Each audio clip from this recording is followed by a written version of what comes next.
देखो, आज हम लोग डिस्कस करेंगे बायोमोलिक्यूल में नेक्स्ट जो हमारा बायोमोलिक्यूल है प्रोटीन्स। ठीक है, प्रोटीन्स अगर हम बॉडी के लिए बात करें तो इसको हम एक और नाम देंगे बिल्डिंग ब्लॉक।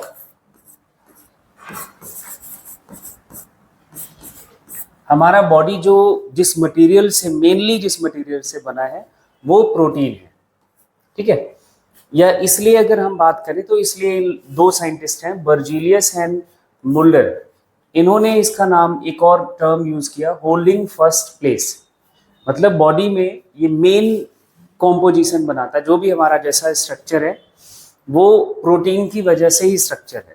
आपका कलर, स्किन का शेप, जो बॉडी का शेप साइज है, जैसा भी कोई एनिमल जिस शेप में है, जैसी उसकी एक्सटर्नल अपीयरेंस है ना, कोई ऑर्गन का शेप साइज जैसा भी है, ड्यू टू प्रोटीन।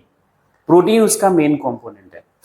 ठीक है, प्रोटीन की बात करें अब जो इसके हम, क्योंकि हम बायोमोलिक्यूल की बात कर रहे हैं तो हमें इसके एलिमेंटल कॉम्पोजिशन पे जाना पड़ेगा, कैसे किस एलिमेंट से बना है, क्या क्या इसका बेसिक यूनिट है, इन सब पे जाना पड़ेगा। अगर हम इनके एलिमेंट्स की बात करें तो कार्बन, हाइड्रोजन, ऑक्सीजन, ये हमने तो पढ़ रखा है, कार्बोहाइड्रेट में भी और फैट में भी। उसके साथ साथ नाइट्रोजन प्रेजेंट होता है, इसेंशियल है। इसेंशियल का मतलब आप प्रोटीन को इन चार एलिमेंट के बगैर सोच नहीं सकते। ठीक है, प्रोटीन का मॉलिक्यूल है तो उसमें कार्बन होगा, हाइड्रोजन होगा, ऑक्सीजन होगा और नाइट्रोजन भी होगा। इसके अलावा कुछ नॉन इसेंशियल एलिमेंट्स भी हो सकते हैं, जैसे सल्फर, आयोडीन, आयरन, फास्फोरस भी प्रेजेंट हो सकते हैं अलग अलग प्रोटीन में, वो हम आगे देखेंगे। अब अगर हम सेल के कॉम्पोजिशन की बात करें तो हमने देखा था कि 70 से 90% तक हमारा सेल का कॉम्पोजिशन वाटर से होता है। उसके बाद सेकंड जो सबसे ज्यादा कोई कॉम्पोजिशन या प्रोपोर्शन बनाता है वो था हमारा प्रोटीन, 7 से 14%।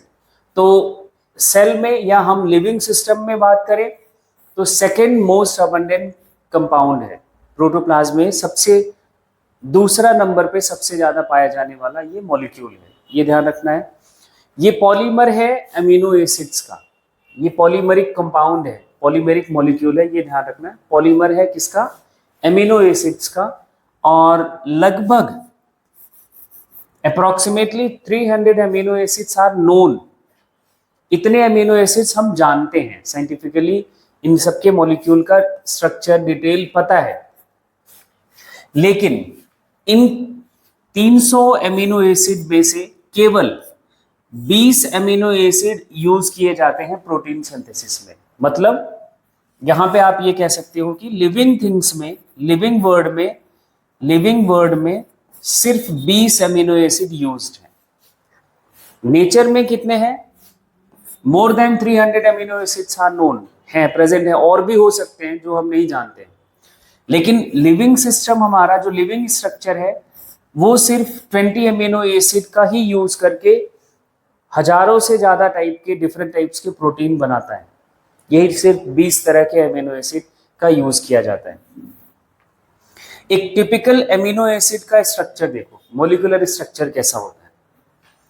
कार्बन से कार्बन की चेन लगी होगी, एक फंक्शनल ग्रुप लगा होगा जिसका नाम है अमीन ग्रुप, एक दूसरा फंक्शनल ग्रुप लगा होगा जिसका नाम होता है कार्बोक्सिलिक ग्रुप, और कार्बन की वैलेंसी 4 से पूरी की जाती है तो एक हाइड्रोजन लगा होता है। मतलब इस स्ट्रक्चर को हम इस तरह से भी बना सकते हैं। कार्बन है, चारों वैलेंसी पूरी करनी है, कार्बन का चेन लगा हुआ है, ये अलग अलग एमिनो एसिड का अलग अलग यही डिफरेंट होता है बस। और सब में COOH लगा हुआ है, एक लगा होता है NH2 ग्रुप, और इधर हाइड्रोजन, एक ये अमीनो एसिड है। अब हम टिपिकल अमीनो एसिड का स्ट्रक्चर कह रहे हैं, जब नाम देंगे तो उसका ये जो पर्टिकुलर कार्बन चेन होगा वो लिखने के साथ हम वो नाम देते रहेंगे। यही चेंज होता है अलग अलग अमीनो एसिड्स का। मतलब 20 अमीनो एसिड का नाम जो है, जो 20 तरह के अमीनो एसिड है उसमें यही चेंज है, R चेंज है, बाकी सब कुछ सेम है। ठीक है, इतनी बात। अब एक टर्म यूज करना है अल्फा कार्बन, जिस कार्बन से डायरेक्ट फंक्शनल ग्रुप अटैच्ड होता है, जिस कार्बन से फंक्शनल ग्रुप डायरेक्ट अटैच्ड होता है उसको हम बोलते हैं अल्फा कार्बन। ये केमिस्ट्री में आप लोग पढ़ोगे, क्या बोलेंगे उसको? Alpha carbon. द कार्बन, ऐसा बोल सकते हो, the carbon from which functional groups are directly attached, वो आपका अल्फा कार्बन कहा जाता है। और एमिनो एसिड कोई भी होगा उसमें ये एमीन ग्रुप और ये कार्बोक्सिलिक ग्रुप डायरेक्टली अटैच होते हैं कार्बन से। तो एमिनो एसिड को हम एक दूसरा नाम भी देते हैं, अल्फा एमिनो एसिड भी बोलेंगे। अल्फा एमिनो एसिड क्यों बोलेंगे? क्योंकि कार्बन इनका हमेशा अल्फा पोजीशन का होगा, मतलब फंक्शनल ग्रुप इसी कार्बन पे लगा होता है। तो ये जो आपका टिपिकल एमिनो एसिड का स्ट्रक्चर है, एक्चुअली ये अल्फा एमिनो एसिड हम बोलते हैं। प्रोटीन हमारा इसी एमिनो एसिड का पॉलीमर होगा। अभी तो हमने एक टिपिकल की बात की है, अभी डिफरेंट टाइप्स पे हम जाएंगे धीरे धीरे। प्रोटीन के आगे हम बात करें तो ये हेट्रोपॉलीमर है, ये सबसे इंपॉर्टेंट टर्म है। ये इतना कंफ्यूज करेगा आपको, बहुत परेशान करेगा। हेट्रोपॉलीमर का मतलब क्या हुआ कि हमारा जो प्रोटीन है, डिफरेंट टाइप्स के जो प्रोटीन है, that is made up of different types of amino acid. ऐसा नहीं है कि कोई एक एमिनो एसिड वन से ही नहीं बना है, ऐसा पॉलीमर नहीं होता आपका प्रोटीन। जैसे कि ये मैं बना रहा हूं amino acid one, amino acid one, एक ही तरह के एमिनो एसिड से नहीं बना होता है प्रोटीन। ये एमिनो एसिड अलग अलग हो सकते हैं, जैसे इसका मैंने नाम दे दिया 2, ये 3, ये 4, तो ये अब अमीनो एसिड डिफरेंट है, इसलिए इनको हम बोलते हैं हेट्रोपॉलीमर। पॉलीमर है, एमिनो एसिड के पॉलीमर है, लेकिन different types of amino acid के पॉलीमर है, इसलिए हम इनको बोलते हैं क्या? हेट्रोपॉलीमर। हेट्रो का मतलब यहाँ पे क्या है? डिफरेंट है। क्या है? डिफरेंट। ठीक है। एमिनो एसिड्स हमारा, अब थोड़ा सा और केमिस्ट्री हम ऐड करते हैं। सब्स्टिट्यूट है मीथेन का। अब बोलो इधर, ये सबको पता है मीथेन का स्ट्रक्चर CH क्या होता है? 4, यही होता है। एक हाइड्रोजन को तुम रिप्लेस कर दो, किससे रिप्लेस हो गया? एमीन ग्रुप से। एक हाइड्रोजन रिप्लेस हो गया COOH ग्रुप से, कार्बोक्सिलिक ग्रुप से। एक हाइड्रोजन रिप्लेस हो गया किससे? कार्बन की चेन से। तो मीथेन कोई एमिनो एसिड में नहीं लग रहा है कि ऐसा जो हमारा मीथेन है वही इन फंक्शनल ग्रुप्स का, जो फंक्शनल ग्रुप्स हैं, ये इनके जो हाइड्रोजन है, ये फंक्शनल ग्रुप्स इनके हाइड्रोजन को रिप्लेस करके इस मीथेन को मॉडिफाई कर दिया और इसका नाम हमने रखा क्या? Amino acid. इसलिए एमिनो एसिड्स को हम बोलते हैं सब्स्टिट्यूटेड मीथेन भी बोला जाता है। ठीक है, इतनी बात। मीथेन तो सबको पता है। अब देखो यहाँ पे कुछ एमिनो एसिड के स्ट्रक्चर जो आपको बिल्कुल दिमाग में प्रिंट करके रखने हैं, ये जो इंपॉर्टेंट है। ग्लाइसिन, यहाँ पे देखो R की जगह पे सिर्फ और सिर्फ हाइड्रोजन लग जाए बस, ये हमने देखा था, ये हमने देखा था, ये हमने देखा था, सब कुछ सेम है। R की जगह पे अगर सिर्फ H लगा हुआ है, दैट इज द ग्लाइसिन, ये एक एमिनो एसिड है। और यही R आपका CH3 हो जाए तो एलानिन, तब क्या कहोगे? एलानिन। ये सेम है, ये सेम है, ये सेम है। नेक्स्ट, ये R आपका क्या हो जाए? CH2OH हो जाए तो क्या हो गया? सेरीन। तब क्या बोल दोगे? सेरीन। ये सब कुछ सेम है। ठीक है, तो बस ये R चेंज होता है। R का चेंज समझ आ रहा है? H है तो ग्लाइसिन, CH3 है तो एलानिन, CH2OH आ गया तो सेरीन। क्लियर हो गई इतनी बात? ये आपके R का मतलब समझ आ गया। अब इसमें एक बात और याद रखनी है, ग्लाइसिन इज द मोस्ट या सिंपलेस्ट एमिनो एसिड है। इससे सिंपल एमिनो एसिड नहीं होता। बस R की जगह पे क्या लग जाता है? H। क्या लगा हुआ है? H। ठीक है, तो सिंपलेस्ट एमिनो एसिड हम इसको बोलते हैं। सारे एमिनो एसिड हमारे एक एम्फोटेरिक मॉलिक्यूल हैं। ये वर्ड बहुत ज्यादा इंपॉर्टेंट है आपके लिए। Amphoteric molecule, amphoteric compound. Amphoteric compound हम उसको बोलते हैं जिसमें एक एसिडिक फंक्शनल ग्रुप हो और एक बेसिक फंक्शनल ग्रुप हो।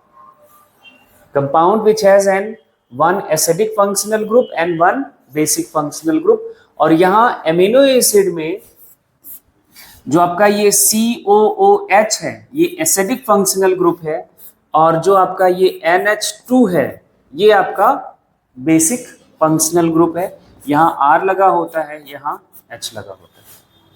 तो एक ही मॉलिक्यूल में ये एक बेसिक फंक्शनल ग्रुप और ये एक एसिडिक फंक्शनल ग्रुप प्रेजेंट है। इसलिए हर मॉलिक्यूल, हर एमिनो एसिड का मॉलिक्यूल कैसा मॉलिक्यूल है? एम्फोटेरिक मॉलिक्यूल है। बात क्लियर हो गई? ये बहुत पूछा जाता है। अब एक और वर्ड है आइसोइलेक्ट्रिक पॉइंट। आइसोइलेक्ट्रिक पॉइंट को आप ऐसे समझ लो, न्यूट्रल मीडियम। न्यूट्रल मीडियम का मतलब जिसका pH 7 हो। आइसोइलेक्ट्रिक पॉइंट पर हमारा एमिनो एसिड जो होता है वो प्रेजेंट होता है ज्विटर आयन के फॉर्म में। ज्विटर आयन, ये आप केमिस्ट्री में भी पढ़ोगे, ये आपको केमिस्ट्री में भी पढ़ना है। बायोमोलिक्यूल जो चैप्टर है ये पूरा एज इट इज आपको 12th में पढ़ना पड़ेगा। फिर से आपके 12th की केमिस्ट्री का सिलेबस है, तो इसलिए 11th में अगर ढंग से इसको पढ़ लिया तो केमिस्ट्री का एक चैप्टर तो आपका पूरा हो जाता है यहीं से। ये ज्विटर आयन बहुत इंपॉर्टेंट है, ठीक है। ज्विटर आयन का मतलब क्या है, पहले ये समझ आ गया। आइसोइलेक्ट्रिक पॉइंट मतलब न्यूट्रल कंडीशन है ना, जहां पे pH आपका 7 हो, ना एसिडिक हो ना बेसिक हो, ठीक है। तो तब हमारा जो ये एमिनो एसिड के मॉलिक्यूल होते हैं वो इस फॉर्म में एग्जिस्ट करते हैं। क्या होता है वो देखते हैं। जब एमिनो एसिड कोई एसिडिक मीडियम में है तो वो एक कैटायन के फॉर्म में प्रेजेंट होगा, उसके ऊपर एक ओवरऑल पॉजिटिव चार्ज होगा, ठीक है। और जब ये एनायन के बेसिक मीडियम में होगा तो ये एनायन के फॉर्म में प्रेजेंट होता है, इसके ऊपर एक ओवरऑल नेगेटिव चार्ज ज्यादा होगा। मतलब ये COOH नेगेटिव चार्ज, यहाँ NH3 प्लस चार्ज होता है, पॉजिटिव चार्ज होता है। लेकिन जब हम आइसो इलेक्ट्रिक पॉइंट की बात करते हैं न्यूट्रल मीडियम में, तब हमारा एमिनो एसिड का मॉलिक्यूल कैसा होगा? एक पॉजिटिव चार्ज होता है और एक नेगेटिव चार्ज भी होता है। इसको बोला जाता है zwitter ion. Ion which has both charges, positive as well as negative, वो ज्विटर आयन कहा जाता है। ये इसके ऊपर एक पॉजिटिव भी चार्ज होगा, एक नेगेटिव चार्ज होगा। एक्चुअली क्या है, ये क्यों ऐसा न्यूट्रल कंडीशन में होता है?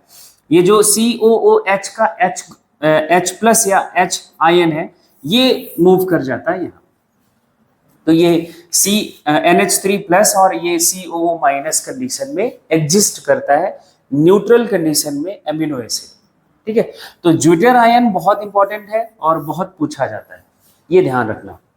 आगे देखो, एमिनो एसिड जो हमारे लिविंग वर्ल्ड में है वो कितने हैं? 20 टाइप्स के। कितने हैं? 20 टाइप्स के। लिविंग वर्ल्ड में पाए जाने वाले एमिनो एसिड्स कितने हैं? 20। इस 20 एमिनो एसिड में से आपका 10 एमिनो एसिड्स, कितने? 10 amino acids are essential. 10 amino acids को हम क्या बोलते हैं? इसेंशियल। और 10 एमिनो एसिड आपके क्या होते हैं? नॉन इसेंशियल, ठीक है।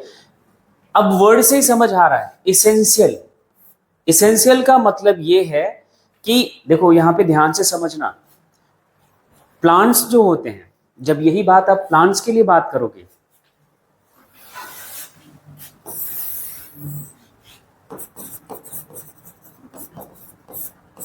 प्लांट्स कैन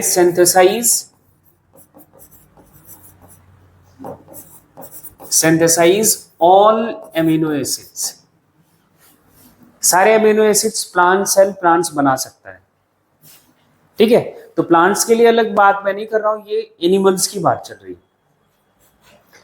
एनिमल की बॉडी इसेंशियल एमिनो एसिड का सिंथेसिस नहीं करता। Not synthesized in animal body. इसलिए इसको हमें लेना चाहिए होता है किसमें, आपके डाइट में। जो हम प्रोटीन डाइट चिल्ला रहे होते हैं, एक्चुअली वो प्रोटीन डाइट बस इसी 10 अमीनो एसिड के लिए हम खा रहे हैं। ये हमें ध्यान रखना होता है कि वो जो हमारा प्रोटीन डाइट है उसमें इसेंशियल अमीनो एसिड्स प्रेजेंट हों ज्यादा से ज्यादा। नॉन इसेंशियल वाला अगर आप प्रोटीन खा रहे हो, नॉन इसेंशियल अमीनो एसिड से बना हुआ प्रोटीन खा रहे हो, तो वो आपके लिए ठीक नहीं है, क्योंकि वो आपकी बॉडी खुद सिंथेसाइज कर लेता है। इसको आपको डाइट में लेने की जरूरत नहीं होती, इसको खाने की जरूरत नहीं होती, ठीक है। इसलिए देखो वर्ड यहां पे लिखा है मस्ट प्रेजेंट इन डाइट, होना ही चाहिए, कोई ऑप्शन नहीं है। अगर ये 10 एमिनो एसिड अगर आप डाइट में नहीं ले रहे हैं, जो अभी हम ये सारा नाम देखेंगे, ये आपके सामने 10 के 10 नाम है, अगर ये आपके डाइट में प्रोटीन में नहीं है ये अमीनो एसिड्स, आपको फिर प्रोटीन डेफिशिएंसी झेलनी पड़ेगी। क्या क्या नाम है, बोलना सीखना, थोड़ा सा नाम आपके लिए नए हैं तो एक बार प्रोनाउंसिएशन में भी दिक्कत आती है। Threonine, valine, leucine, isoleucine, lysine, methionine, phenyl alanine, tryptophan, arginine and histidine, ये सारे 10 के 10 इसेंशियल अमीनो एसिड है। ये क्या है, इसेंशियल, मतलब ये आपके डाइट में होने ही चाहिए, कोई इसका अल्टरनेट ऑप्शन नहीं है। जो नॉन इसेंशियल अमीनो एसिड्स हैं इसको आपको खाने की जरूरत नहीं है, ये हमारे बॉडी में सिंथेसाइज हो जाता है, सेल्स बना लेती हैं, जिसमें नाम है ग्लाइसिन। क्या नाम है, glycine, alanine, serine, cysteine, aspartic acid, glutamic acid, asparagine, glutamine, tyrosine, proline, ये आपके 10 हैं जो नॉन इसेंशियल है। अब 10 ये नाम देखा, 10 ये, तो हमें लगता है कि कैसे याद होएगा, है ना, मुश्किल है। नहीं, मुश्किल नहीं है। फिर आता है जुगाड़।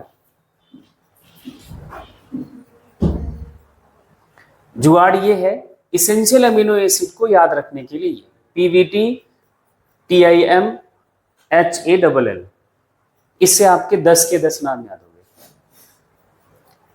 PVT टिम हॉल के नाम से तो याद ही कर सकते हैं। P से phenyl alanine, valine, tryptophan, threonine, isoleucine, histidine, इससे मेथियोनिन, आपका ये एलानिन, लाइसिन, ल्यूसिन, फिर तो वो समस्या है। नाम याद रखना वो हो सकता है बाई चांस गड़बड़ हो जाए, एक नाम नहीं याद आ रहा है। अगर आपको ये शॉर्टकट याद है, ये याद है, तो आपको 10 के 10 नाम याद आ जाएंगे, ठीक है। तो आपसे सवाल एक तो यही बनता है कि आपको ऑप्शन दे दिया, कौन से नॉन इसेंशियल या इसेंशियल अमीनो एसिड्स का ऑप्शन है सही, जो सारे इसेंशियल अमीनो एसिड के साथ है, ढूंढो। या नॉन इसेंशियल कौन कौन, ऐसा कौन सा ग्रुप है अमीनो एसिड्स का और वो नॉन इसेंशियल हैं सारे, तो वो उसमें ढूंढो। तो क्वेश्चन पे भी आपको ये जरूरत पड़ेगी। अब नॉन इसेंशियल याद रखने के लिए ये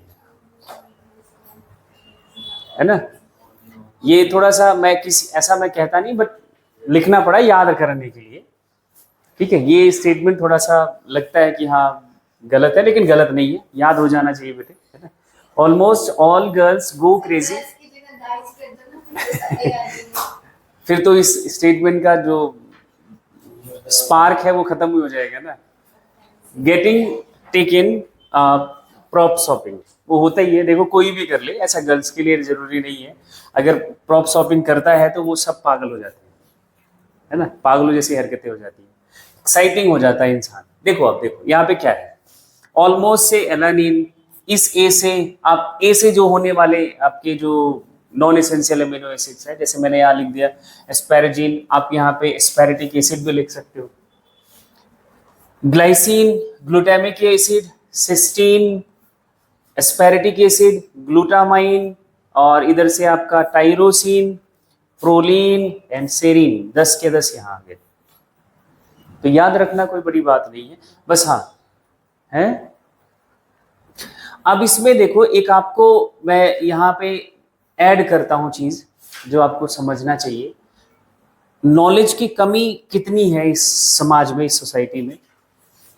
आपके ब्रेड पर या टोस्ट पर या जो जो हम ये बेकरी वाले प्रोडक्ट्स खाते हैं, बहुत शानदार तरीके से पैकेजिंग पे ये लिखा जाता है विद ग्लूटामिक एसिड या ग्लूटामाइन, वो लिख के बेचता है, क्योंकि wheat is the source of actually glutamine and glutamic acid, और वीट से बनता है तो वो लिख के बेचता है।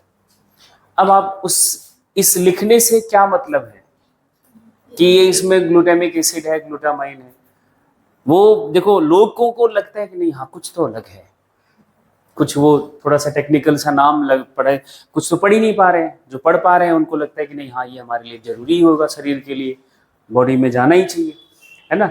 और है क्या वो?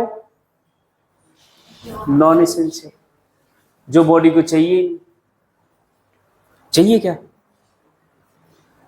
है ना। ये इस तरह से कंपनीज ये नहीं कह रही कि मैं गलत एडवर्टाइजमेंट कर रहा हूं, वो तो कह रही कि मैं सही कर रहा हूं, मैंने लिखा ग्लूटामिक एसिड, लोगों को नहीं समझ आ रहा है तो मैं क्या करूं। आप उस पर कंप्लेन भी नहीं कर सकते। आप ये नहीं कह सकते कि जब तुम ग्लूटामिक एसिड लिख रहे हो तो नीचे लिखो नॉन एसेंशियल, लोगों को समझाओ कि नहीं ये जरूरी नहीं होता है खाना, ये नहीं करेगा वो ये लोगों की समझ के ऊपर डिपेंड करता है।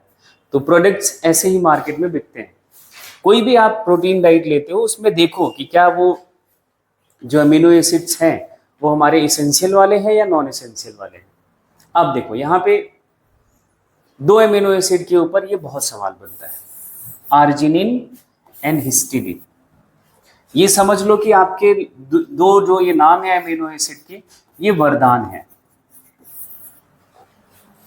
इनको हम बोलते हैं semi essential amino acid. Semi essential amino acid क्यों बोला जाता है?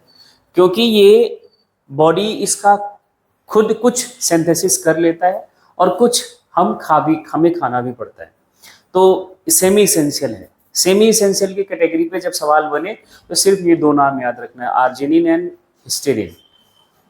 एक आपने ऊपर देखा ग्लाइसिन, सिंपलेस्ट अमीनो एसिड, है ना।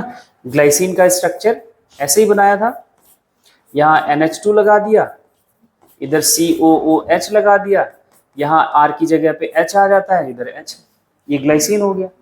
ये सिंपलेस्ट अमीनो एसिड है, ठीक है। ग्लाइसिन के अलावा जो आपके 19 अमीनो एसिड्स हैं वो आपको दो इनेंशियोमेरिक फॉर्म में देखने को मिलेगा। इनेंशियोमर आपका एक आइसोमेरिज्म का एक टाइप है। आप जब पढ़ोगे केमिस्ट्री में तब आपको ये वर्ड समझ आएगा इनेंशियोमर क्या होते हैं। मॉलिक्यूल का स्पेशियल अरेंजमेंट, जो उनमें एटम्स का स्पेशियल अरेंजमेंट, 3 डायमेंशनल अरेंजमेंट जो होता है वो डिफरेंट हो जाए तो उसको हम बोलते हैं इनेंशियोमर। मॉलिक्यूलर फॉर्मूला वही रहेगा, ठीक है। तो ग्लाइसिन को छोड़कर सारे अमीनो एसिड आपके इनेंशियोमेरिक आइसोमेरिज्म शो करता है। क्या होता है इनेंशियोमेरिक आइसोमेरिज्म? यहाँ पे आप इस तरह से टिपिकल स्ट्रक्चर में समझ सकते हो। जब NH2 ग्रुप इधर है, इधर का मतलब आपके लेफ्ट साइड, किधर है? लेफ्ट साइड लगा हुआ है, तब उस एमिनो एसिड को बोला जाएगा D form of amino acid. और यही जब राइट साइड में लग जाए तो L form of amino acid. नहीं, उल्टा नहीं, सही है, डी फॉर्म, नहीं, हाँ अच्छा ये लग रहा है तुम्हें, ये मेरा ये, अब आपको साइड डिसाइड करना है, ये लेफ्ट साइड है। अब यहाँ पे NH2 कहाँ है?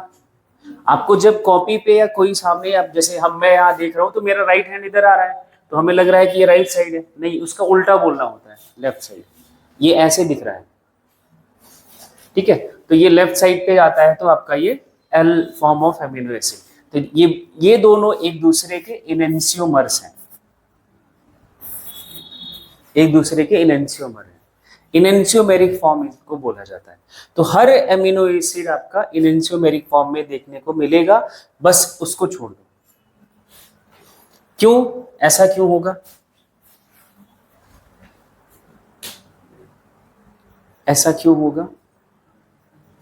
ऐसा इसलिए होता है, देखो अब याद कर लेना, इनेंशियोमेरिज्म वही शो करता है जो जिसके पास कम से कम एक कायरल कार्बन हो,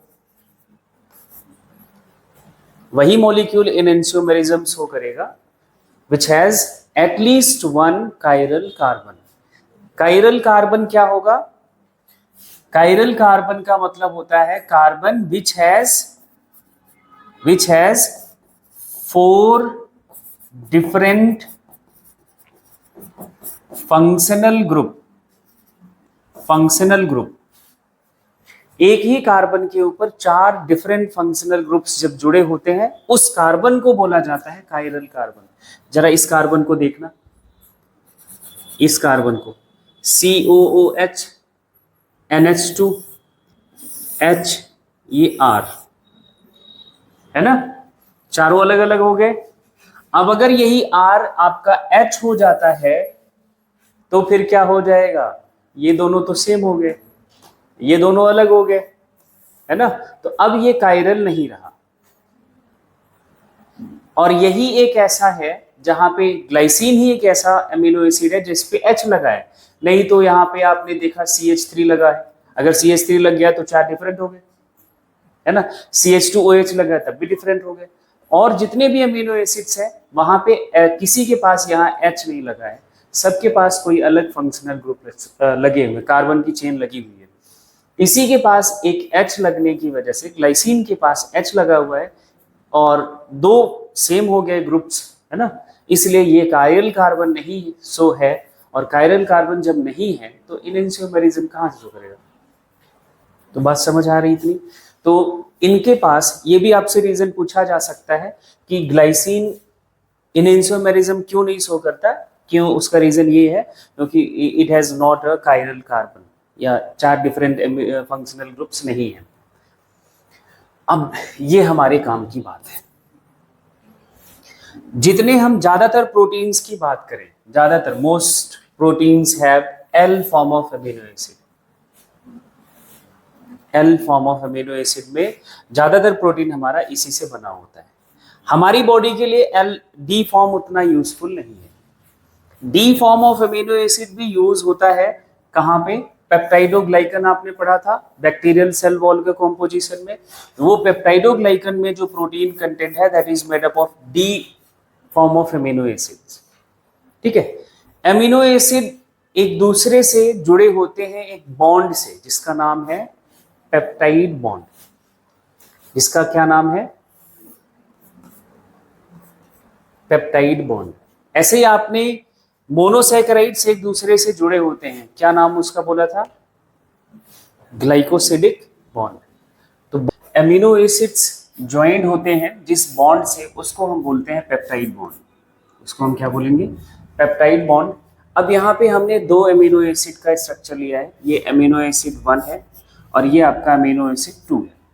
ठीक है, और यहाँ देखो एक अमीनो एसिड का कार्बोक्सिलिक ग्रुप है, दूसरे अमीनो एसिड का NH2 ग्रुप है। यहाँ पे भी एक H लगेगा, है ना, NH2 ग्रुप है। ठीक है, इनका NH2 का H और इधर कार्बोक्सिलिक का OH रिएक्ट करेंगे और यहाँ इनके बीच एक बॉन्ड बनेगा। इनके बीच ये जो बॉन्ड बनेगा इसको हम बोलेंगे पेप्टाइड बॉन्ड। अब दोनों अमीनो एसिड 1 और 2 एक साथ जुड़ गए, मतलब एक आपका ये डाईपेप्टाइड स्ट्रक्चर कहा जाएगा। ठीक है, यहाँ वाटर का मॉलिक्यूल एक स्किप करेगा, बाहर जाएगा, ये वाटर का मॉलिक्यूल बाहर निकलता है, तो ये भी डिहाइड्रेशन सिंथेसिस है, वाटर का मॉलिक्यूल बाहर जा रहा है।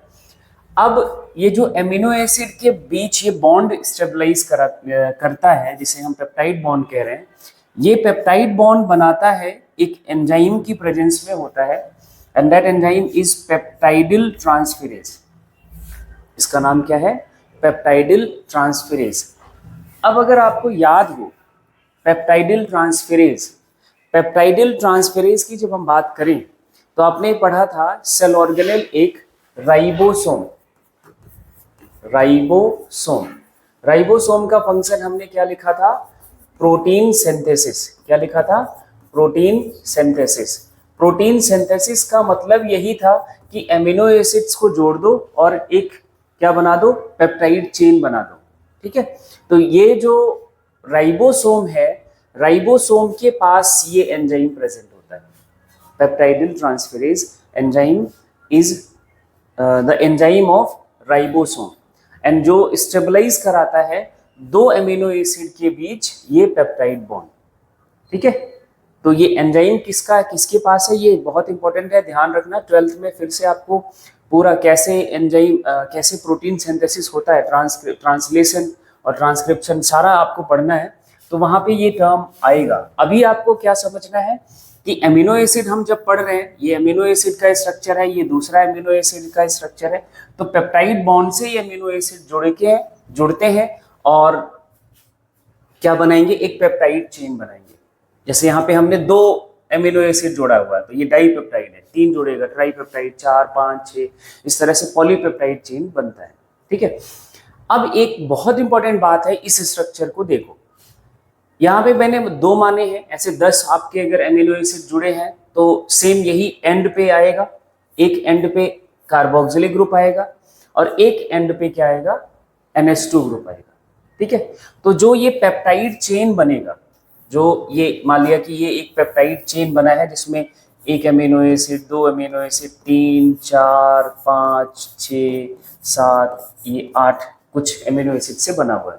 तो एक एंड पर क्या लगा होगा, NH2 ग्रुप लगा होगा, एक एंड पर क्या लगा होगा, COOH ग्रुप लगा होगा। तो ये जो पॉलीपेप्टाइड चेन है, इसके 2 एंड कहे जाते हैं, 2 टर्मिनल्स बनते हैं। एक को बोला जाता है एन टर्मिनल, क्या बोलेंगे, एन टर्मिनल। एन टर्मिनल का मतलब ये हुआ कि उस तरफ उस एंड पे क्या है, अमीन ग्रुप है, अमीनो ग्रुप है, ठीक है। ये दूसरा एंड कहा जाएगा सी टर्मिनल। सी टर्मिनल इसलिए बोल रहे हैं क्योंकि इस एंड पर क्या है, कार्बोक्सिलिक ग्रुप है, कार्बन है। समझ रहेगी ये बात। अभी जब हम आगे प्रोटीन के टाइप्स और ये सब पढ़ेंगे तो एन टर्मिनल और सी टर्मिनल बार बार यूज किया जाएगा। एन टर्मिनल और सी टर्मिनल टर्म हम बार बार यूज करेंगे। तो एन टर्मिनल और सी टर्मिनल का मतलब इस स्ट्रक्चर से समझ आ रहा होगा आपको, है ना। इस एंड पर जो NH2 है और इस एंड पर जो आपका लास्ट जो अमीनो एसिड होगा उस पर COH ग्रुप फ्री होता है, ठीक है। तो ये आपको एन टर्मिनल और सी टर्मिनल और पेप्टाइड बॉन्ड कैसे बनता है और कौन सा एंजाइम चाहिए होता है वो ध्यान से याद रखना है। ये पॉइंट आपका बहुत इंपॉर्टेंट है। जो प्रोटीन की प्रॉपर्टी है, property of protein depends on 2 factor पर डिपेंड करता है, 2 चीजों पर डिपेंड करता है कि कोई प्रोटीन कैसी प्रॉपर्टी शो करेगा। पहला इसका जो फैक्टर है, पहली जो बात है जिस पर डिपेंड करता है, that is a sequence of amino acid. Amino acid का सीक्वेंस कैसा है, ठीक है। दूसरी बात यह है कि जो ये पेप्टाइड चेन है उसका कॉन्फ़िगरेशन कैसा है, वो अभी हम आगे बात करते हैं। पहले हम सीक्वेंस पे बात कर लेते हैं। जैसे मैंने ये रैंडम 5 एमिनो एसिड्स लिए, एमिनो एसिड 1, 2, 3, 4 और 5। इस 5 एमिनो एसिड से देखो हमने कुछ पॉसिबल, अभी बहुत सारे बन सकते हैं, बहुत सारे पॉलीपेप्टाइड चेन बन सकते हैं। देखो इसमें सीक्वेंस देखना, 1, 2, 3, 4, 5 एक सीरीज में है। फिर अब सीक्वेंस ये एक पॉलीपेप्टाइड चेन बन गई, मतलब इसकी जो प्रॉपर्टी होगी वो अलग होगी। इस सीक्वेंस में देखो 1 के बाद 3 है, फिर 2 है, फिर 5 है, फिर 4 है, इसकी प्रॉपर्टी इससे अलग होगी क्योंकि इसमें एमिनो एसिड का सीक्वेंस चेंज्ड है। अब इसमें देखना 2, 3, 1, 4, 5, इसका सीक्वेंस इससे चेंज है, इससे भी चेंज है, तो इसकी प्रॉपर्टी अलग होगी, है ना। इसका देखो सीक्वेंस 5, 4, 3, 2, 1, इसका भी सीक्वेंस चेंज है, इसकी प्रॉपर्टी अलग होगी। लेकिन एमिनो एसिड्स कौन है, यही है, पांचों यही है, लेकिन बस उनका क्या है, सीक्वेंस हम अलग करते जाएं तो जो पॉलीपेप्टाइड चेन बनेगा उनकी प्रॉपर्टीज अलग अलग होती चली जाएंगी। 3, 5, 4, 2, 1 है तो इसकी प्रॉपर्टी डिफरेंट होगी। तो एक बात जो प्रोटीन की प्रॉपर्टी डिपेंड करती है वो है ये सीक्वेंस ऑफ एमिनो एसिड। 5 है तो आपके लगभग 25 टाइप के पॉलीपेप्टाइड चेन बन सकते हैं, एक एक को चेंज कर करके हम बना सकते हैं, है ना। तो यहाँ पे कुछ हम डिफरेंट टाइप्स के, इससे possible different types of protein हमने देखा, बनाया कैसे, बस सीक्वेंस चेंज करना है, अमीनो एसिड वही है, सेम है, 5 ही अमीनो एसिड का इस्तेमाल करके आप ऐसे कुछ 25 अमीनो प्रोटीन के चेन बना सकते हैं। तो पहला फैक्टर समझ आ गया, किसी भी प्रोटीन की प्रॉपर्टी किस पर डिपेंड करेगी, उस पे उस प्रोटीन में जो अमीनो एसिड का सीक्वेंस है वो कैसा है, सीक्वेंस पे डिपेंड करता है। दूसरा इसका जो फैक्टर है वो कन्फिगरेशन कैसा है प्रोटीन मॉलिक्यूल का। कन्फिगरेशन का मतलब होता है वो 3 डायमेंशनली कैसा है ना, स्पेशियल अरेंजमेंट उसका कैसा है। ये अमीनो एसिड का एक चेन बन गया, तो ये अगर ये सिर्फ एक स्ट्रेट चेन की तरह है, जैसे मैंने यहाँ पे ये लिखना आपको मिलेगा, इधर N लिखा हुआ है, इधर C लिखा हुआ है, ये N लिखा हुआ है, ये C लिखा हुआ है, ठीक है। तो ये C टर्मिनल और N टर्मिनल को रिप्रेजेंट करता है, ठीक है। तो ये कन्फिगरेशन, अब यहाँ पे बिल्कुल स्ट्रेट चेन है, यहाँ पे क्या है, स्ट्रेट चेन है, तो ये इसकी प्रॉपर्टी अलग होगी। और यही स्ट्रेट चेन थोड़ा हेलिकली कॉइल्ड हो जाए तब इसकी प्रॉपर्टी अलग हो जाएगी। सेम सीक्वेंस का अमीनो एसिड, जैसे मान लिया 1, 3, 2, 4 और 5 वाला सीक्वेंस का, अगर वो स्ट्रेट चेन के कंडीशन में है then that polypeptide chain shows different property. अगर वो हेलिकली कॉइल्ड हो गया, सेम सीक्वेंस वाला ही, सीक्वेंस सेम हो बस कॉइल हो जाए, तो उसकी प्रॉपर्टी अलग हो जाएगी। और अगर वो 3 डायमेंशनली ऐसे ग्लोबुलर स्ट्रक्चर में हो गया, इंटरविंग हो गया, नेटवर्क की तरह आ गया, तो उसकी प्रॉपर्टी अलग हो जाएगी। तो प्रोटीन एक ही, उसका कन्फिगरेशन चेंज होने के बाद उसकी प्रॉपर्टीज चेंज हो जाती है। तो 2 बातों पर प्रोटीन की प्रॉपर्टी डिपेंड करती है, एक सीक्वेंस ऑफ अमीनो एसिड, दूसरा कन्फिगरेशन ऑफ प्रोटीन मॉलिक्यूल। अब हम क्लासिफिकेशन पहले अमीनो एसिड का पढ़ेंगे। अमीनो एसिड हमने टाइप्स पढ़ लिए हैं, एसेंशियल नॉन एसेंशियल पढ़ लिए हैं, है ना, 20 टाइप्स के हैं, सारा हमने देख लिया है। इन 20 टाइप्स के अमीनो एसिड को क्लासिफाई करा जाता है 3 कैटेगरीज में, उनके केमिकल प्रॉपर्टी के बेसिस पर। क्या बेसिस है इनमें, क्या बेसिस बनाया है, number of carboxylic group and amino group. किसी अमीनो एसिड के पास कितने कार्बोक्सिलिक ग्रुप है, कितने अमीनो ग्रुप है, इसके बेसिस पर इनको 3 कैटेगरी में क्लासिफाई किया जाता है, एसिडिक, बेसिक एंड न्यूट्रल, ठीक है। एसिडिक देखो, बस आपको इतना याद रखना है, जो इधर हमने बात लिखी है बस इतना याद रखना है और कुछ नहीं याद रखना है, ठीक है। एसिडिक अमीनो एसिड में एक अमीनो ग्रुप होता है, एक से ज्यादा कार्बोक्सिलिक ग्रुप होते हैं, जिधर हमने 2 बनाए हैं, 3 हो सकते हैं, 4 हो सकते हैं, कम से कम एक तो हम कॉमन है सभी के पास होगा। एक से ज्यादा कार्बोक्सिलिक ग्रुप हो और एक अमीनो ग्रुप हो, तब वो हमारा क्या कहा जाएगा, एसिडिक अमीनो एसिड। क्या होगा, ये आयोनाइज होगा तो इसके ऊपर पॉजिटिव चार्ज, इस दोनों के ऊपर नेगेटिव चार्ज आ जाता है। और जो एसिडिक अमीनो एसिड है उनके ऊपर नेट चार्ज कैसा कितना होता है, नेगेटिव, क्योंकि एक पॉजिटिव है 2 नेगेटिव है, तो ओवरऑल चार्ज की बात करें तो क्या है, नेगेटिव आएगा। तो मतलब क्या हुआ, अगर वो एसिडिक अमीनो एसिड कोई है, अगर उसको आप इलेक्ट्रिक फील्ड में रखते हो, इसमें इलेक्ट्रिक फील्ड में रखते हो, तो वो पॉजिटिव पोल की तरफ मूव करेगा, क्योंकि उसके ऊपर नेगेटिव चार्ज है। वो अट्रैक्ट किधर होगा, अपोजिट पोल की तरफ। अपोजिट पोल क्या है इसके लिए, पॉजिटिव पोल, है ना। तो एनोड की तरफ वो शिफ्ट होता है, एनोड की तरफ वो अट्रैक्ट होता है, acidic amino acid, electric field में जब हम रखते हैं। तो क्लियर रहेगी बात।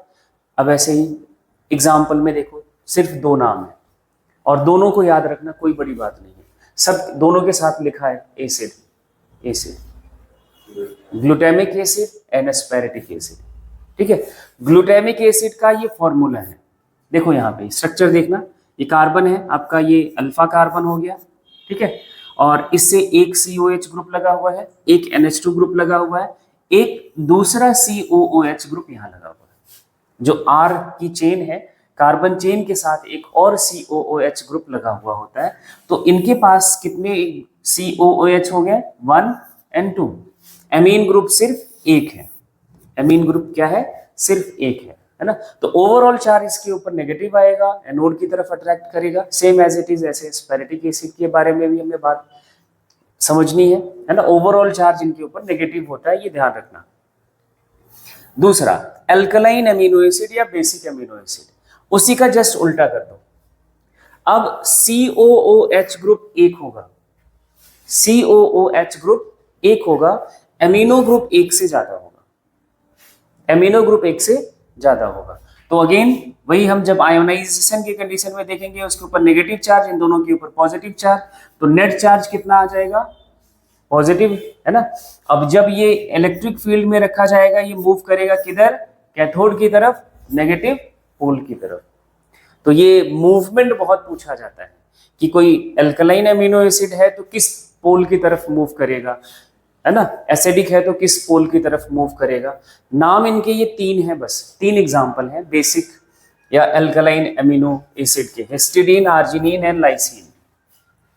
Histidine, arginine and lysine. इसमें दो आपने एसिडिक में देख लिया, ग्लूटामिक एसिड, एस्पेरेटिक एसिड, दो और ये तीन, 5, 15 आपके बचे हैं। वो 15 के 15 आपके न्यूट्रल होते हैं, 15 के 15 न्यूट्रल अमीनो एसिड्स हैं। 5 का नाम याद रखना है, 15 का याद रखने की कोई जरूरत नहीं है। 5 में कौन, स्पेरेटिक एसिड, ग्लूटामिक एसिड, हिस्टिडीन, ये हिस्टिडीन, आर्जिनिन और लाइसिन। ये बहुत इंपॉर्टेंट है, इस पे सवाल बहुत बनता है। 5 अगर याद रहे तो 15 तो अपने आप न्यूट्रल वाले याद हो ही जाएंगे, और इस पे एमिनो एसिड के टाइप से क्वेश्चन बनता ही बनता है, ठीक है। न्यूट्रल में एक एमिनो ग्रुप होता है, एक कार्बोक्सिलिक ग्रुप होगा, तो नेट चार्ज 0 होगा, तो ये इलेक्ट्रिक फील्ड में कोई मूवमेंट नहीं शो करेगा। बचे हुए जो 15 है वो आपके न्यूट्रल एमिनो एसिड की कैटेगरी में आते हैं, ठीक है। इतनी बात क्लियर हो गई। एमिनो एसिड का क्लासिफिकेशन इंपॉर्टेंट है, ये फिर से आपको मैं बोल रहा हूँ, ध्यान से याद रखना। अब कुछ एमिनो एसिड के लिए कुछ पॉइंट्स हैं जो इंपॉर्टेंट है, और ये आपको अलग से नोट करके लिखने होंगे। जैसे ट्रिप्टोफैन, ट्रिप्टोफैन का नाम हमने देखा था, मोस्ट कॉम्प्लेक्स एमिनो एसिड है, और इससे ये रॉ मटेरियल है for the synthesis of IAA।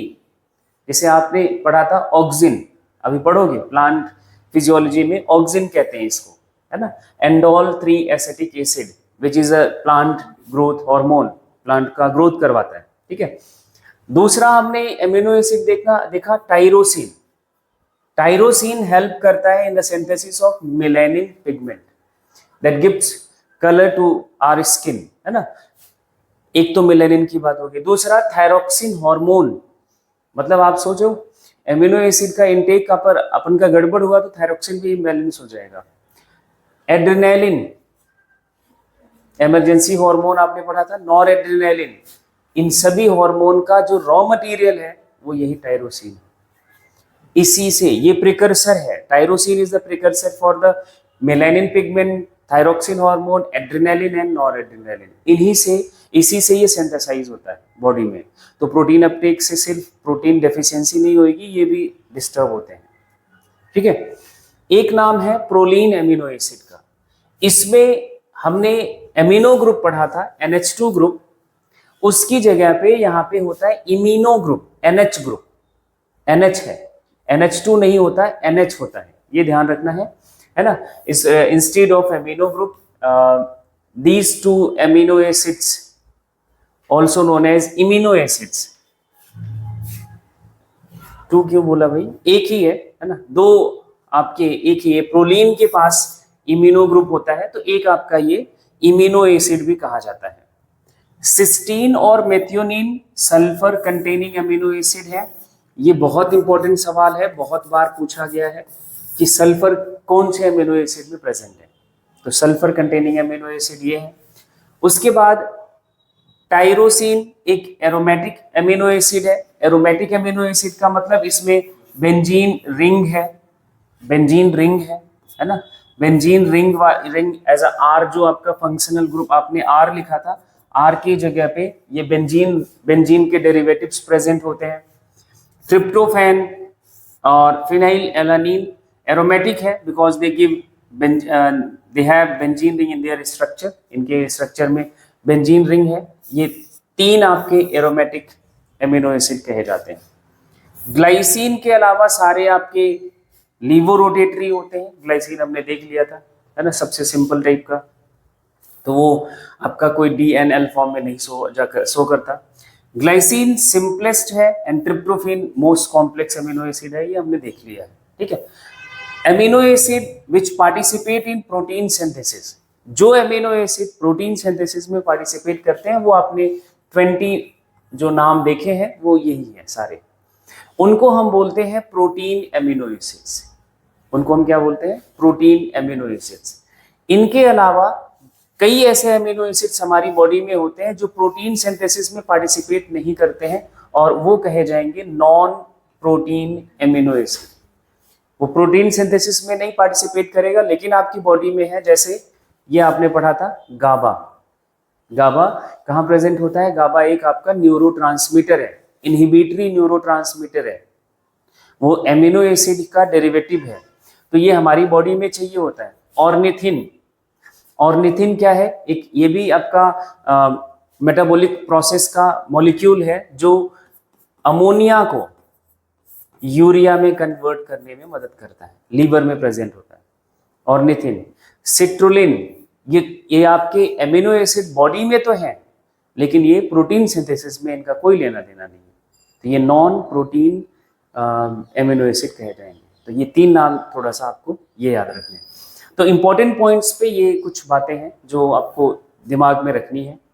अब उसके बाद आ जाता है कन्फिगरेशन प्रोटीन मॉलिक्यूल का कैसा कैसा होता है, किस टाइप के स्ट्रक्चर्स होते हैं। एक्चुअली इसको हम चाहे कन्फिगरेशन ऑफ प्रोटीन मॉलिक्यूल बोल ले या फिर हम इसको क्या बोल ले, स्ट्रक्चर ऑफ प्रोटीन मॉलिक्यूल बोल ले। प्रोटीन का स्ट्रक्चर कैसा कैसा हो सकता है? तो प्रोटीन का मॉलिक्यूल का structure primary, secondary and tertiary structure का होता है, ठीक है। Secondary structure alpha helix and beta helix 2 type के होते हैं। अब इन तीनों स्ट्रक्चर को, एक्चुअली 5 स्ट्रक्चर को हमें समझना है ना? नहीं 4 हो गए, हाँ 4 हो गए, चारों स्ट्रक्चर को समझना है। प्राइमरी स्ट्रक्चर जब स्ट्रेट चेन अमीनो एसिड की लगी हो, इस कंडीशन में सिर्फ स्ट्रेट चेन के फॉर्म में हो तो ये सबसे अनस्टेबल प्रोटीन है, ये बहुत ज्यादा रिएक्टिव होता है, ठीक है। और ये पेप्टाइड बॉन्ड इनमें प्रेजेंट होगा, सिर्फ और सिर्फ एमिनो एसिड्स के बीच जो ये बॉन्ड बनता है वो पेप्टाइड बॉन्ड ही होता है। जब स्ट्रेट चेन के फॉर्म में है तो पेप्टाइड बॉन्ड ही प्रेजेंट होगा और कुछ नहीं प्रेजेंट होता। तो आपसे सवाल क्या पूछा जाता है कि कौन सा बॉन्ड प्रेजेंट होता है प्राइमरी स्ट्रक्चर अगर प्रोटीन का है तो बॉन्ड पे ध्यान रखना है। सेकेंडरी स्ट्रक्चर, सेकेंडरी स्ट्रक्चर में क्या होगा? जो ये स्ट्रेट चेन है जब ये हेलिकली या स्पाइरली कॉइल हो जाए, एक स्पाइरल की तरह कॉइलिंग आ जाए, है ना, तब वो सेकेंडरी स्ट्रक्चर कहा जाएगा। और जब ये कॉइलिंग आता है तो एक और वीक बॉन्ड बन जाता है, ये इसी बॉन्ड की वजह से इनके बीच कॉइलिंग बनता है, कॉइलिंग होता है, that is a hydrogen bond. इसको हम क्या बोलते हैं? Hydrogen bond. पेप्टाइड बॉन्ड तो रहता ही रहता है, तो उसके साथ साथ हाइड्रोजन बॉन्ड आ जाता है। अब इस स्ट्रक्चर को 2 कैटेगरी में हम क्लासिफाई करते हैं, alpha helix and beta helix. जब आपका वो जो स्पाइरल है वो राइट हैंडेड रोटेशन में है, क्लॉकवाइज कॉइलिंग कर रहा है ऐसे, इस तरह से, तो आपका वो कहा जाएगा अल्फा हेलिक्स। क्या कहा जाएगा?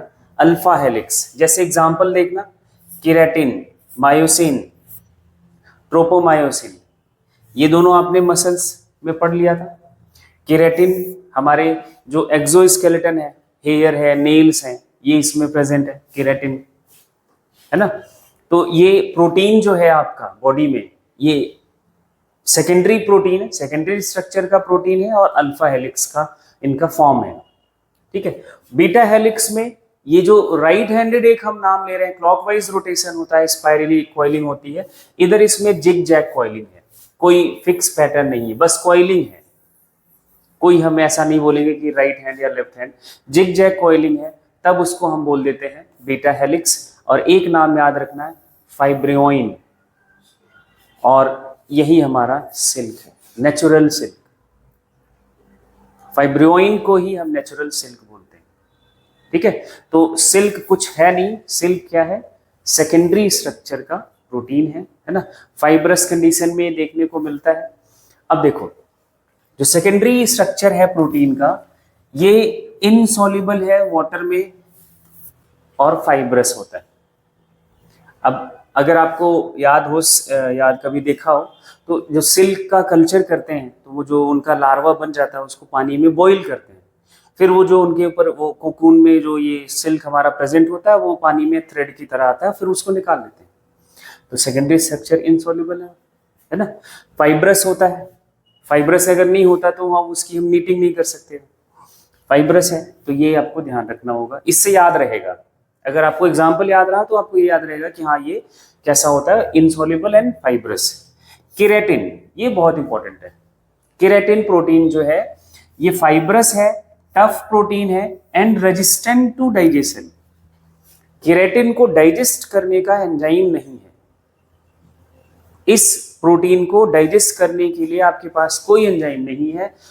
फाइब्रस है, टफ है और रेजिस्टेंट टू डाइजेशन है एंड स्क्लेरोप्रोटीन है। फाइब्रस नेचर का है तो स्क्लेरोप्रोटीन बोल देते हैं, ठीक है। तो ये सबसे इंपॉर्टेंट बात है, रेजिस्टेंट टू डाइजेशन। जो इंसेक्ट्स का आउटर कोट है वो भी केराटिनस होता है, काइटिनस होता है, केराटिन उसमें भी प्रेजेंट होता है। इसलिए एक्सोस्केलेटन कोई डाइजेस्ट नहीं कर सकता। आप ये सोचो कि हम नाखून खा के डाइजेस्ट कर लेंगे, नहीं। बाल खा के डाइजेस्ट कर लेंगे, नहीं, क्योंकि वो बना किससे है, केराटिन से, ठीक है। तो ये आपको ध्यान रखना है। हार्डनेस ऑफ केराटिन, अब ये जो केराटिन हमारे बहुत ज्यादा हार्ड होते हैं, ये हार्डनेस क्यों आती है, क्योंकि इसमें एक एमिनो एसिड बहुत ज्यादा होता है, cysteine. Due to abundance of cysteine amino acid और इनके स्ट्रक्चर में, और सिस्टीन हार्डनेस प्रोवाइड करता है केराटिन को। तो ये आपको थोड़ा सा ध्यान रखना होगा, केराटिन हमारे लिए इंपॉर्टेंट है। अब टर्शियरी स्ट्रक्चर की बात करें। टर्शियरी स्ट्रक्चर जैसे अपने प्राइमरी देख लिया स्ट्रेट चेन है, सेकेंडरी देख लिया तो स्पाइरली कॉइल्ड है, राइट हैंडेड है तो अल्फा हेलिक्स है, जिग जैग है तो बीटा हेलिक्स है, ठीक है। टर्शियरी स्ट्रक्चर में और ज्यादा कॉइलिंग हो जाएगी। स्पाइरली कॉइलिंग के बाद और जब वो कॉइल्ड हो जाए, हाईली फोल्डेड हो जाए और एक ग्लोबुलर स्ट्रक्चर हो जाता है। जब कोई थ्रेड आप क्या करो बहुत ज्यादा उलझा दो तो एक गोल साइज स्ट्रक्चर में कन्वर्ट हो जाता है। तो प्रोटीन का जो पॉलीपेप्टाइड चेन है वो आपका बिल्कुल स्ट्रेट है, थोड़ा कॉइलिंग हुआ, और ज्यादा कॉइलिंग कर दोगे, बहुत ज्यादा कॉइलिंग कर दोगे तो वो कैसा हो जाएगा, ग्लोबुलर स्ट्रक्चर हो जाता है, ठीक है। और ये सॉल्युबल होते हैं वाटर में। ये सबसे कंफ्यूजिंग स्टेटमेंट है। वो सेकेंडरी स्ट्रक्चर नहीं सॉल्युबल है, टर्शियरी स्ट्रक्चर सॉल्युबल है। सॉल्युबल इन सेंस का मतलब ये नहीं कि डिसॉल्व हो जाता है। ये जो हाईली कॉइल्ड है वो थोड़ा अनकॉइल्ड हो जाता है, तो कोलाइडल कंडीशन बना देता है पानी के साथ, कोलाइडल सिचुएशन में आ जाता है ना। ये ध्यान रखना है। इसके जब टर्शियरी स्ट्रक्चर बनता है तो क्या क्या बॉन्ड्स बनते हैं। पेप्टाइड बॉन्ड तो सभी में होगा, हाइड्रोजन बॉन्ड हमने सेकेंडरी स्ट्रक्चर में देख लिया था, वो होता ही है।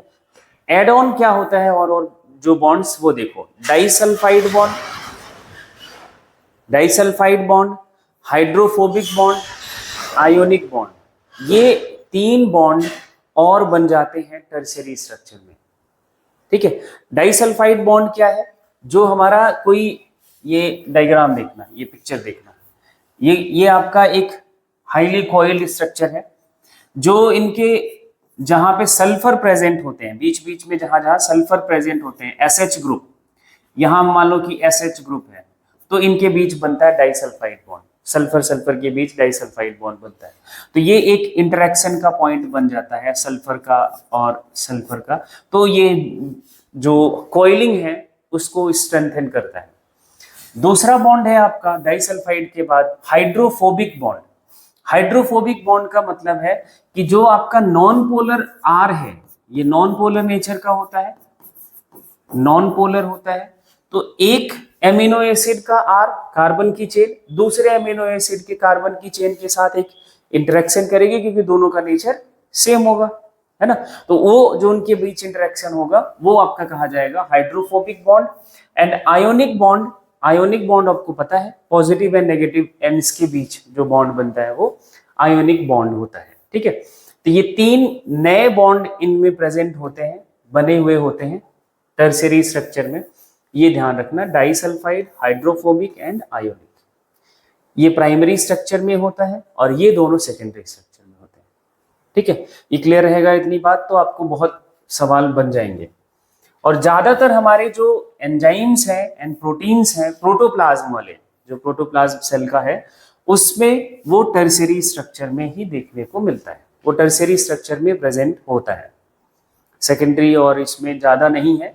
Most of the enzymes are and proteins are in the form of tertiary structure. अब ये स्ट्रक्चर जो आपका है ये सेकेंडरी स्ट्रक्चर है। ये जो आपका डायग्राम देखो, ये पहला डायग्राम कैसा है, स्पाइरी कॉइलिंग है, सेकेंडरी स्ट्रक्चर है, ये क्वार्टनरी टर्शियरी स्ट्रक्चर है, ठीक है। अब इसके बाद एक और स्ट्रक्चर बनता है क्वार्टनरी स्ट्रक्चर। क्वार्टनरी स्ट्रक्चर थोड़ा सा अलग है, इसमें आपको सोचना पड़ेगा। सोचना क्या पड़ेगा, कुछ ज्यादा अलग नहीं है। अभी तक जो स्ट्रक्चर्स हमने पढ़े हैं, प्राइमरी, सेकेंडरी, टर्शियरी, वो एक एमिनो एसिड का पॉलीपेप्टाइड चेन है।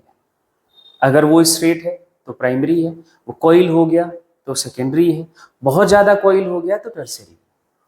क्वार्टनरी में क्या होता है, दो या दो से ज्यादा पॉलीपेप्टाइड चेन जब आपस में बहुत ज्यादा कॉइल होके एक साथ हो जाए, एक साथ प्रेजेंट हो, that is a quaternary structure. यहाँ पे पॉलीपेप्टाइड चेन एक नहीं होगा, जैसे ये मैं बना दूं तो ये एक हो गया, एक मैंने मान लिया, दूसरा हमने मान लिया ये दूसरा पॉलीपेप्टाइड चेन, और एक हमने और ऐड कर दिया तो ये तीसरा पॉलीपेप्टाइड चेन। अब ये जो स्ट्रक्चर बना that is a quaternary structure. तो पॉलीपेप्टाइड चेन अब इसमें तीन तरह के हैं। कितने टाइप के हैं, ये एक आपका कलर है, दूसरा ये, और तीसरा रेड कलर से, ठीक है। तो तीन जब पॉलीपेप्टाइड चेन, या मिनिमम दो से ज्यादा हो सकते हैं, दो से ज्यादा होते हैं, 4, 5, 6 अलग अलग पॉलीपेप्टाइड चेन जब मिल जाए और कॉइल हो जाए, तब जो स्ट्रक्चर बनता है वो कहा जाता है क्वार्टनरी स्ट्रक्चर ऑफ प्रोटीन। तो क्या होगा, क्वार्टनरी स्ट्रक्चर ऑफ प्रोटीन होता है। एंड इनके बीच क्वार्टनरी स्ट्रक्चर में वही सारे बॉन्ड्स जो होते हैं वही इधर प्रेजेंट होते हैं।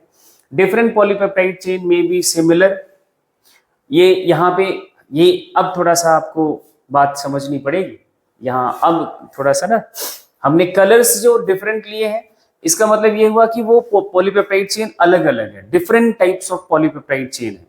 वो सिमिलर भी हो सकता है, may be similar. Number of polypeptide chain more than 2 होगा, 2 एंड मोर देन 2 होगा, बट वो सिमिलर टाइप के भी हो सकते हैं। सिमिलर टाइप का अमीनो एसिड का एक चेन हो सकता है।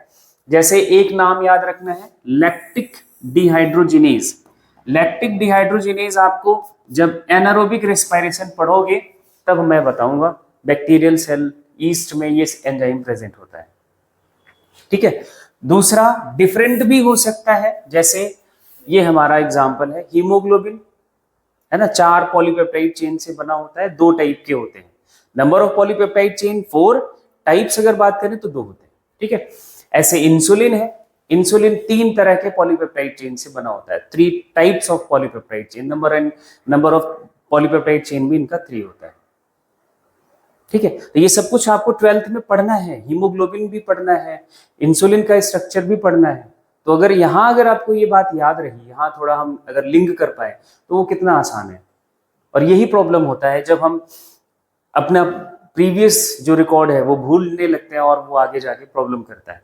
तो अभी हमें अगर बायोमोलिक्यूल का स्ट्रक्चर याद रहा, पढ़ समझ रहा, तो आगे का जो 12th में एक यूनिट है आपका जेनेटिक्स, और उसमें मॉलिक्यूलर बेसिस ऑफ जेनेटिक्स पढ़ना है, इनहेरिटेंस पढ़ना है, वो बहुत आसान हो जाएगा। वो पूरा मॉलिक्यूलर बेसिस ही है, और मॉलिक्यूलर बेसिस पे अब सोचो बायोमोलिक्यूल नहीं यूज होता, ऐसा हो ही नहीं सकता, है ना। तो ये इसलिए आपको थोड़ा सा इंपॉर्टेंट चैप्टर है। और क्वार्टनरी स्ट्रक्चर सबसे ज्यादा स्टेबल स्ट्रक्चर है, इससे ज्यादा स्टेबल प्रोटीन का कोई स्ट्रक्चर नहीं होता है। सबसे अनस्टेबल तो प्राइमरी, ठीक है, सबसे ज्यादा स्टेबल तो क्वार्टनरी, ठीक है। तो ये सारा कुछ आपके प्रोटीन का स्ट्रक्चर हो गया कंप्लीट, पूरी तरह से खत्म। प्रोटीन का स्ट्रक्चर हो गया कंप्लीट, एमिनो एसिड के टाइप्स हो गए, उनका क्लासिफिकेशन हो गया। अब हमें पढ़ना है प्रोटीन के टाइप्स ऑफ प्रोटीन, वो हम नेक्स्ट लेक्चर में बात करेंगे। धन्यवाद।